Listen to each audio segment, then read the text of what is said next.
Blonde is the latest film from acclaimed Australian director Andrew Dominik, who previously helmed Killing Them Softly, Chopper, and the assassination of Jesse James by the coward Robert Ford. Blonde is apparently a passion project that was years in the making and now has been finally released onto Netflix to very mixed critical and audience response. It is safe to say this is the new Men, as it is equally divisive and questionably exploitative of serious subject matters. In the case of Men, I can understand the more charitable argument for a more non-literal interpretation of the events, but to me that didn't really excuse the bastardization of abuse and trauma for the sake of sensationalized genre shock value. It was very reductive and possibly harmful, which called into question the ethical intent of writer-director Alex Garland. I am bringing all this up because this is the same conversation surrounding Blonde. Now, some people have argued that the film should not be interpreted as a biopic, but more so a horror, as the source material the film is adapted from openly admits to being a fictional retelling of true events. I think that the way to understand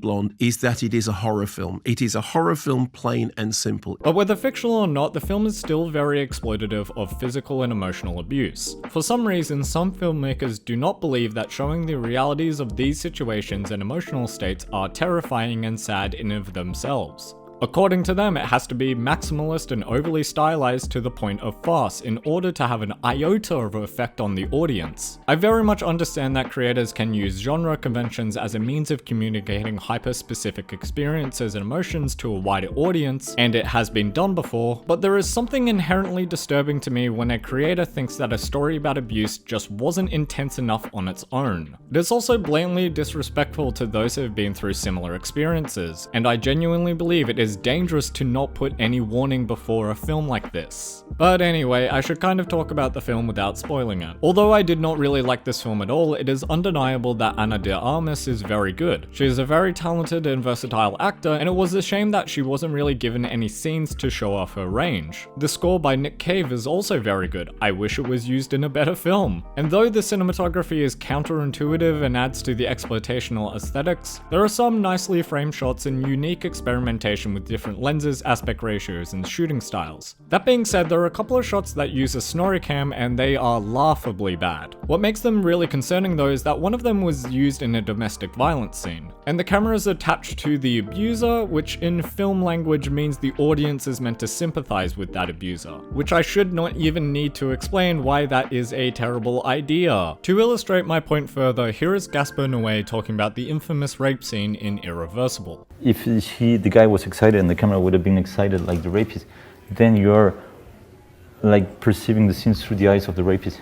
If the camera is paralyzed to the ground, you're more into her state of mind than into his state of mind. Unfortunately, all of these technical elements are in service of a very weak script. This is somewhat spoilery, but something that further adds to the exploitative nature of this film is its structure. For some reason, this film is basically a series of elongated vignettes that are connected either by Marilyn's filmmaking journey or by the people that hurt her the most, which is one of the strangest decisions I've ever seen for this type of story, as we really only get to learn about the main character through scenes of abuse. To restate, the only time the characters fleshed out are in scenes where they are physically and emotionally abused, which is a very poor way to give depth to the character as we only see that side of them. I cannot believe I need to state this, but those who have experienced abuse are not defined by said abuse. They are people. They are not other. They have lives outside of those horrible experiences. Blonde does not offer that outsideness. And this has nothing to do with contrasting focalizer and protagonist. This is just bad writing.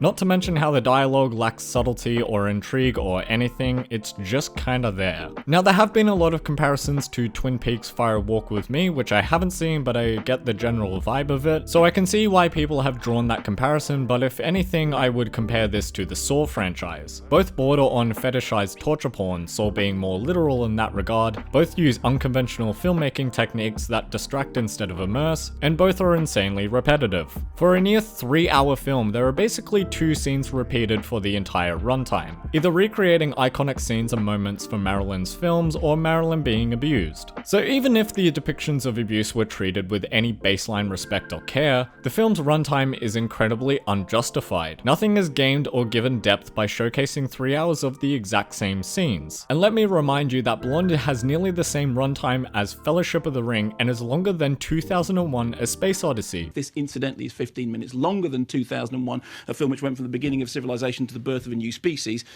This takes 15 minutes longer. God, Kermode, your hands are massive. And yet we are shown less interesting and dramatic scenes. And keep in mind, this is all coming from someone that loves insanely bleak and distressing films. I absolutely love Breaking the Waves, but even that film dedicates a lot of time to fleshing out its characters in believable and humanistic ways. You see how happy the characters were even if the cracks were starting to show. It's what makes the film hit so hard. Blonde does not do this. The repetition and length also adds to the film feeling very one note. But since the character is not properly established, nor are any of the side characters particularly interesting, I am not invested in anything. The only thing I was disturbed by was how the filmmaker was exploiting a litany of sensitive subject matters. And this isn't to say that art shouldn't touch on these subject matters. I think all art should be able to tackle sensitive issues when handled by someone who genuinely empathizes and sympathizes in its depiction and effects on the audience. I can even imagine a Natural Born Killers-esque stylization of this story, as it directly slaps the audience in the face to question sensationalist media and spectatorship.